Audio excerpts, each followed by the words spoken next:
النهارده يا حبايبي عملت معاكم طاجن فريك بصدور الفراخ زي ما انتم شايفينها كده بالبانيه المشوي. يا رب يعجبكم. خشوا الفيديو شوفوا احنا عملناه ازاي. احلى طاجن فريك.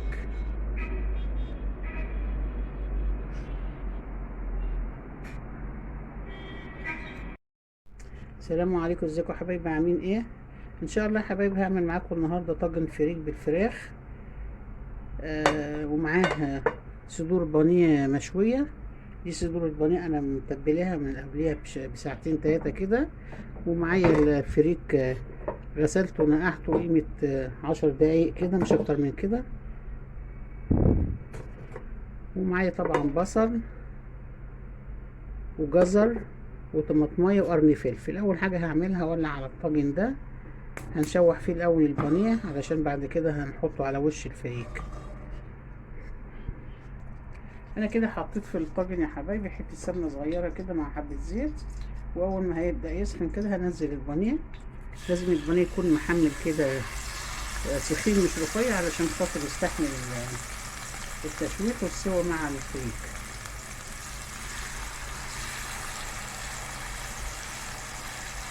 زي ما شايفين كده السخين اهو مش رفيعة.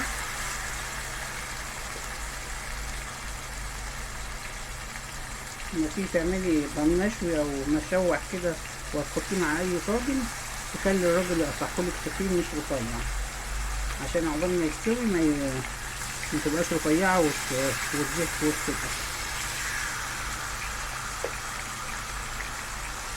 هنحط بقى الكمية كلها نشوحها مرة واحدة كده.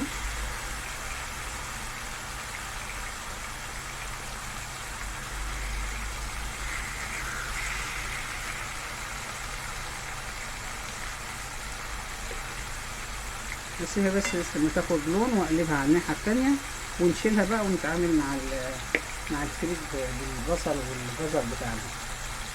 ما نقلبوش وما نقلبوش على الناحية التانية لما تحس ان هو خد لون على الناحية التانية، وبعد كده نقلبه علشان خاطر تفضل قطعة البانيه جوسي كده من قلبها، ما يبقاش ناشفة، ما ننزلش المية منها. فنصبر عليها شوية وبعدين نقلبها على الناحية التانية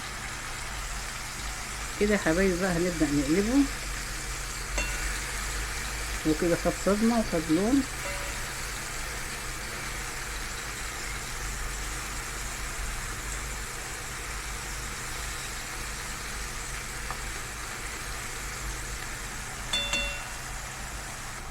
كده يا حبايبي هنبدأ نطلعه بقى علشان نعمل الفريك.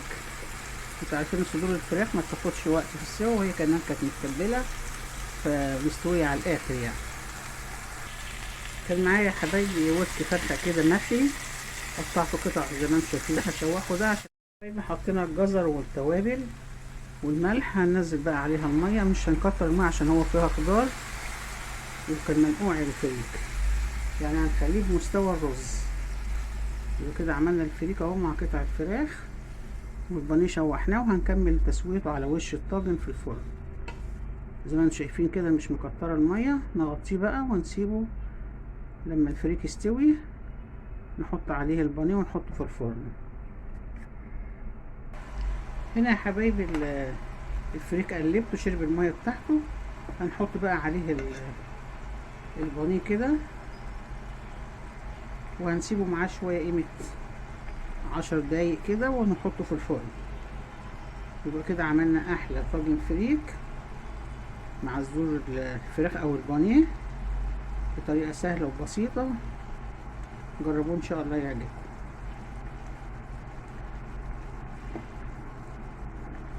نحط شويه الصوص اللي نازلين من الفراخ دول عليهم كده ونغطيه بقى، وبعد 10 دقايق نحطه في الفرن ونطلعه من الفرن تشوفوه ان شاء الله.